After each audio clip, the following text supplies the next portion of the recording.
How we doing, everybody? Kent Hauer, Green Mountain Defense here. Today, we're going to do a little bit of a different video. I haven't really delved into the politics thing yet on this channel, and I'm afraid it's time to. So, today we're going to do a show called Assault Rifle Myths. So, first and foremost, this video is maybe going to be meant for some of you who don't know these things, so I'm going to give you a little piece of education. That chamber is empty. It is clear. There is no magazine in this firearm. There's no round in there. The safety is on, and you'll see my finger off the trigger, just like this, throughout the whole time. So, assault rifle myths. There's been all this conversation about the Orlando shootings, this shooting, that shooting. What these really are, first of all, is terrorist attacks, but that's a whole nother conversation. I just want to talk about the discussion about the tools being used. So, in the Orlando shooting, it's been reported that the shooter used an AR-15 military-style assault rifle.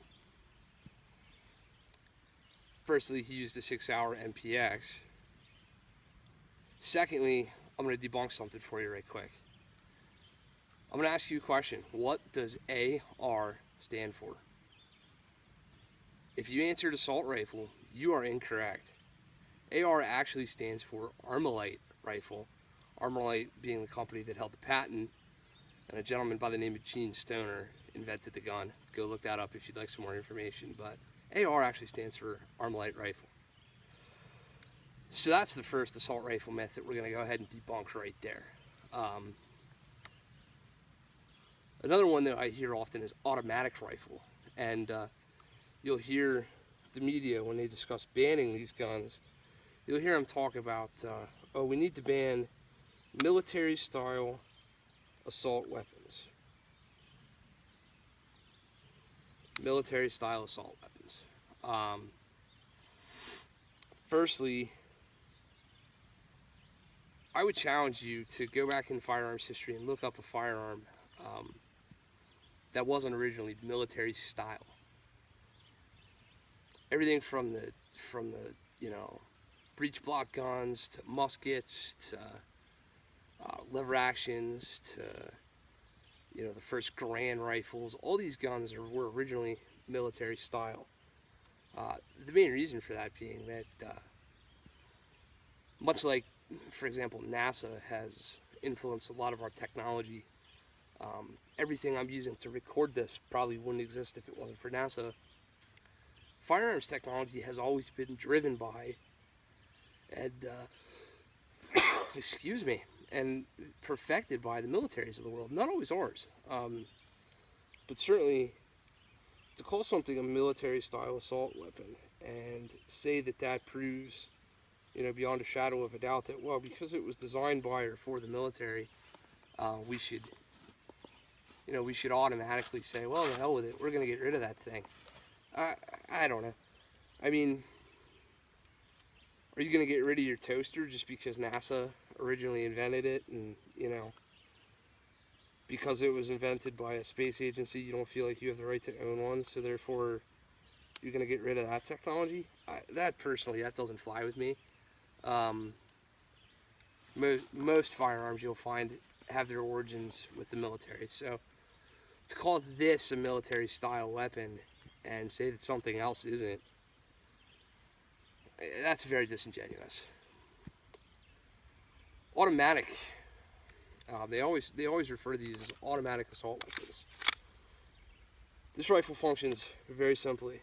There's a selector switch right here. It only has two positions. It has safe, which it's in now, and it has fire. There's a third position on the truly automatic M4 carbines that the military uses that would push this further forward, and that would be what's called select fire. That weapon is an automatic weapon. This gun, and the gun that is in the hands of millions of American civilians, is not a fully automatic rifle. If I were to charge this rifle, the trigger would be pulled, the round would fire, the charging handle and bolt would reciprocate, and it would come back closed, and the next round would come in. And until I press the trigger again, the next round will not fire. That is, by very definition, semi-automatic. Plenty of your granddad's hunting rifles, plenty of the 22s in the world. Most handguns these days, other than revolvers, semi-automatic firearms are everywhere. So this rifle doesn't have any different ability to shoot faster than most of what you'll find in the common civilian marketplace. Another myth you'll hear a lot of is, oh, this rifle can shoot 3,921 rounds per nanosecond. And I'm super exaggerating, and I know, but you'll hear, oh, the rifle can shoot 45 rounds for 450 rounds per minute. Well, you're going to see on video here in a little bit, I'm going to shoot this rifle for you live. And I know my split time with an AR-15 rifle. And the fastest I've ever been able to shoot one of these is 1 round for every quarter of a second. Okay? 1 round for every quarter of a second. So that's roughly 4 rounds per second. Maybe. So now we take our magazine, and that's if I'm shooting well. We take a magazine and get past our 5-round mag, get into our 20-round mag. Let's assume I've got the evil, terrible, dangerous 30-round magazine, right? Okay, so 4 rounds per second. I'm going to empty this magazine way before a minute's up. And then what? Then I'm going to have to index another mag, insert it, rack the charging handle. By the way, I did that after removing the mag, so there is no round in the chamber, but just to prove the point. There you go. Yeah, there's no 450 rounds per minute or 600 some rounds per minute or whatever like that. I would suppose that the mechanical mechanism within the firearm may be capable of that. In other words, if I had a 450 round magazine, you know, sticking way the hell out of the mag well out here, and I sat there and I indexed the gun and I bang, bang, bang, bang, bang, bang, bang, I could probably get 450 rounds out of it before the end of the minute. Assuming that the barrel didn't melt all to hell, or that some component in the gun didn't go wrong, or what have you. But basically, for all intents and practical purposes, that's a false stat, and really not a fair comparison. One of the other things you hear a lot is, well, nobody hunts with an AR-15. Nobody hunts with an AR-15. Bullshit. Here's your AR-15. This is configured for home defense for my house. Flashlight, pressure pad to turn the light on, red dot optic, backup iron sights, really aggressive charging handle, stock at a length of pull that fits me perfectly, grip that fits me perfectly, forend that fits me perfectly. This gun is my gun. I set this up exactly the way I wanted it. And these guns are made to be modular, and that's one of the huge attractions for them. My wife's is considerably different than mine. She has different things that she likes, and that's one of the main reasons we like them so much for defense. But first of all, the whole, oh, nobody hunts with an AR-15. Well, I'm going to tell you what. This gun right now, as it sits in my lap, is chambered in 223/556, which has been used to take deer, squirrel, groundhogs, hedgehogs, all kinds of different varmints, coyotes, etc., etc. But, you know, if you want to talk about Grandpappy's deer rifle and how this isn't Grandpappy's deer rifle, I'm going to turn this gun into Grandpappy's deer rifle right here for you, live and on camera. I'm going to remove the upper, which is not a firearm, from the lower, which is. I'm going to reach back over here, and I'm going to slap on my 300 Blackout scoped upper, which is also clear, by the way. And now all of a sudden, this is a 30 caliber rifle. Now that shoots 300 Blackout, has a conventional, more conventional hunting style scope that is removable, by the way, should I choose to do so. And the gun, with the same grip and the same stock dimensions that fit me so perfectly, now is capable of shooting a round that's ballistically just about equivalent to 30-30. And everybody in the world whose grandpappy's ever hunted deer knows exactly what a 30-30 is and how lethal they can be. The 30-30 round is indisputably a great big game hunting cartridge, and I just turned this into a big game hunting rifle. Now the next yap out of your trap is going to be something about, oh well, you can't hunt deer with a 30 round mag. Oh. Okay, well, here's a 5 round mag with 5 rounds of 300 blackout in it. We're ready to go hunting. Just like that. I could own the same firearm, remove the defensive tool from it, put on the feeding the family tool, and go about my business just like that. So, that whole myth about how nobody ever hunts with an AR-15, we prefer to call it really a modern sporting rifle. I really don't care what you call it. Truth is, yeah, we do. We absolutely go hunting with them. You can scour the internet for pictures of guys and gals taking all kinds of game. Wild hogs. Hog hunting with an AR is huge. All kinds of people take hogs with ARs. So, there's a myth debunked. Let's see. Let's think of just one more. Oh, and I'll go right back to the term to finish up before we do some shooting. The term military style assault weapon. Keyword being style. This pickup truck behind me's got some style. Do you know what else it has?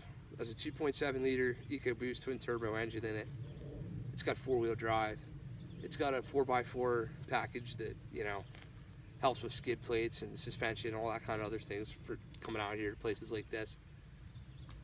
Those are the meat and potatoes of that truck. The style, the interior, the lights, I don't have a backup camera, but the guys that have backup cameras, or the freaking, the Bluetooth functionality and the streaming media and all those things they're just style. They're not meat and potatoes.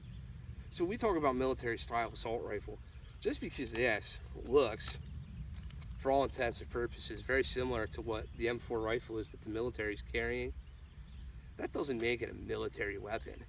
That doesn't make it a weapon of war. It doesn't make it somehow more evil or more dangerous than your grandpappy's 30-30 deer rifle. And I'm going to tell you something. If you think that's the case, you need some firearms education. You need to come out and take a class. So without further ado, we're going to show you some shooting demos of this, and then we'll come back and wrap it up. Alright, so the rifle's charged up now. A 20 round Magpul mag in it. I'm going to go ahead and turn our optical on.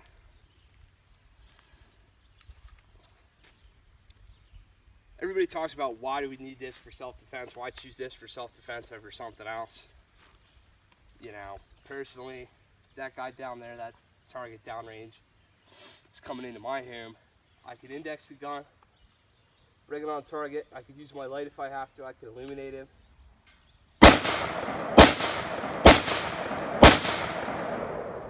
Put effective rounds downrange, and I can eliminate the threat.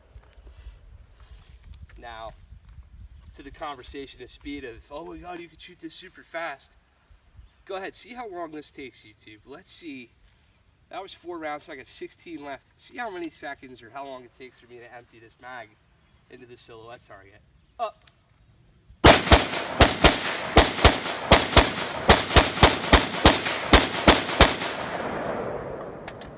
Just like that, I've run empty. 450 rounds per minute, sure.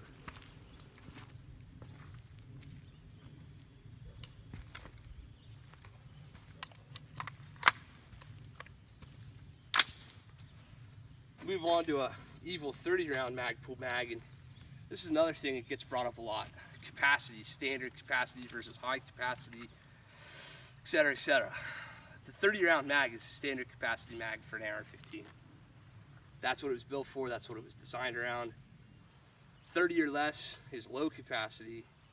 30 or higher would be considered to be aftermarket. So if you want to talk about a high cap mag, In my world, I would consider some of these 60 round mags or 90 round drum mags, those to me would be high capacity magazines. But again, you know, what a great defensive tool. I don't know about you, but I find it way easier to shoot this than I do Grandpappy's 30-30 deer rifle. Oh.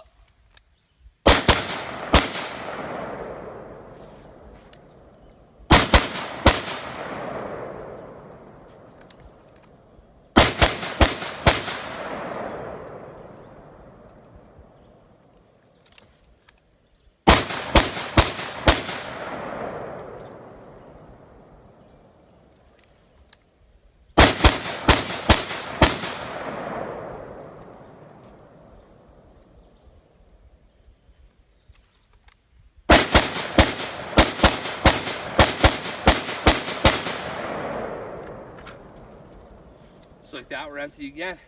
You know,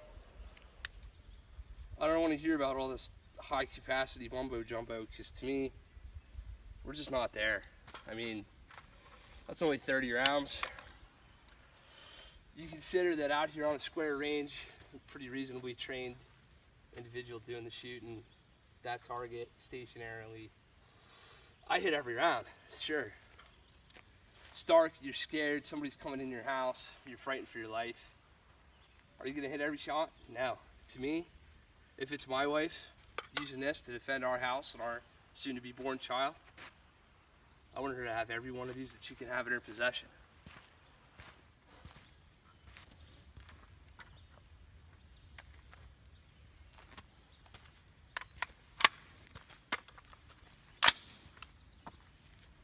Notice how hot the barrel got.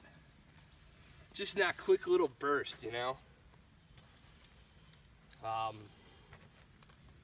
Really don't think we're ever going to get 450 rounds a minute out of this without a failure.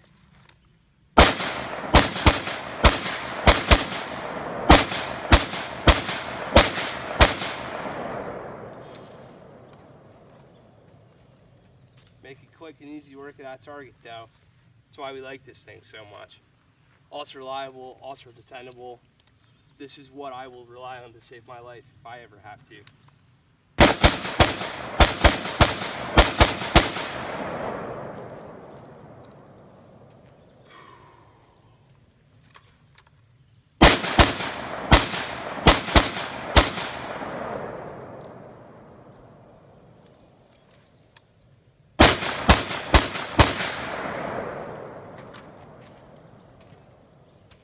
Smoking hot.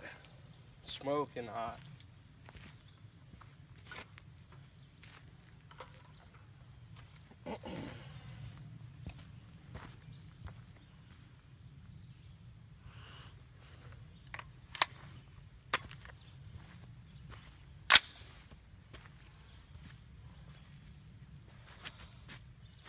So we've looked at the light a little bit here, how easy it is to actuate that light.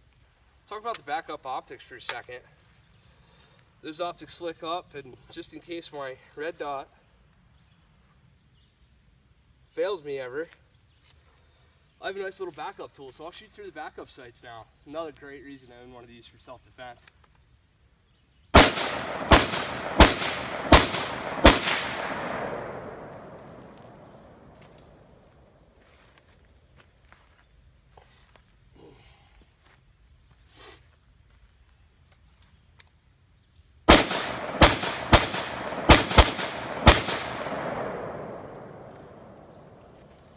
Perfectly serviceable even without the red dot optic.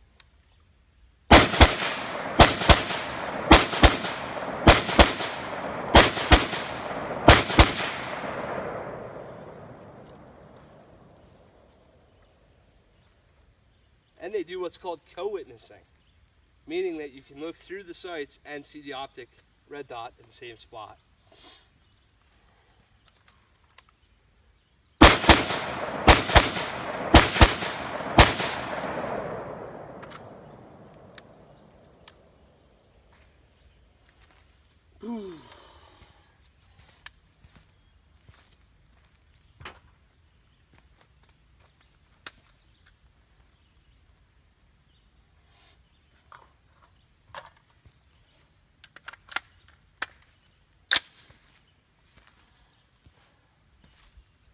Back to a 20 round mag to finish this off. We're going to do 4 5-round controlled bursts here as fast as I could shoot them, just to give you an idea of what the thing is really capable of, to be fair.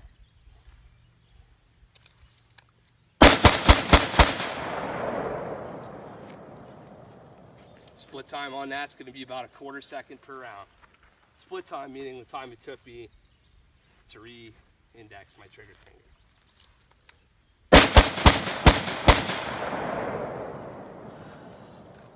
I slowed down that time, but to be honest with you, my sight was moving around on me a little bit. Wasn't a perfect picture, so try it again. There you go. 1, 2, 3, 4, 5, as quick as they can be shot. Makes for a great defensive tool. Just like that, rifle's empty. Let's go turn this into Grandpappy's deer rifle, and I'll give you a little demonstration of that. Okay, we got it configured now, Grandpappy's deer rifle style. A couple things you'll notice right away. Number one, because lower and upper are swappable, I've got the same sling configuration, so it's a perfectly serviceable sling for getting in and out of a tree stand, or for standing for long periods of time waiting for a deer drive or something like that. Same ergonomics, same trigger I'm used to, same stock I'm used to. Now all of a sudden it's in a higher, more powerful caliber, and it's a deer rifle with a conventional deer rifle scope. So now we're going to shoot it like that. We're going to take our time, get a nice good solid cheek weld. We're going to press around right into that target down there, make a hell of a shot.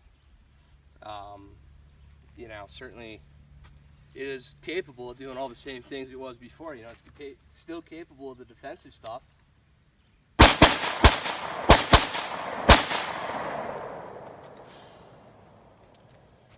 That's another beauty of it. I mean, how many times have you been out on a deer stand and you've got a real quick opportunity at that deer? There you go. That's meat in the freezer, baby.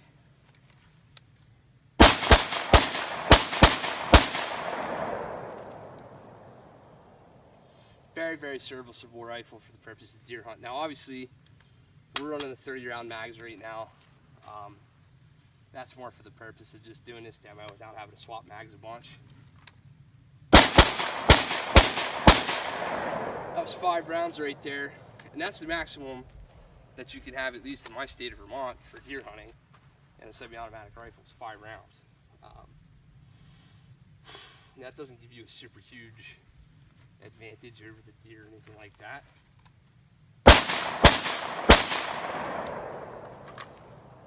Before we nail it, mag's empty. Here's the rifle in its traditional hunting MO. The real small mag in it. Super lightweight, by the way, too. What a great way to be walking through the woods all day. I'd much rather carry this than some of these big chug-a-lug 30-06s you see guys using.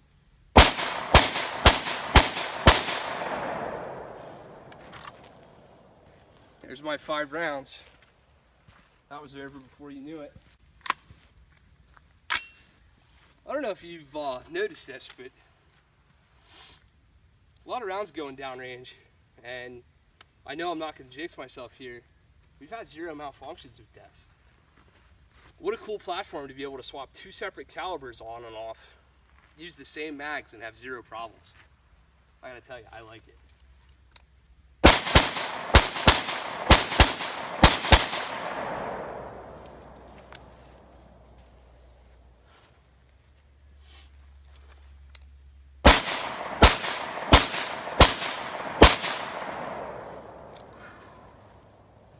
Nice, reliable package.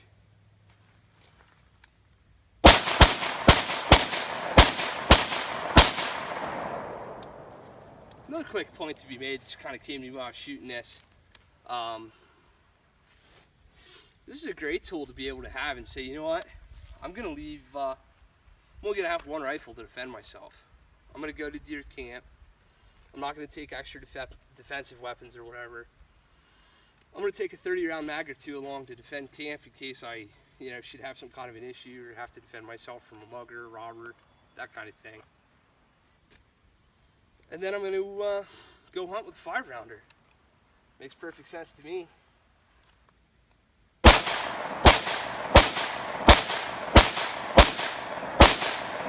You never know. Deer camp could get invaded by zombies or something.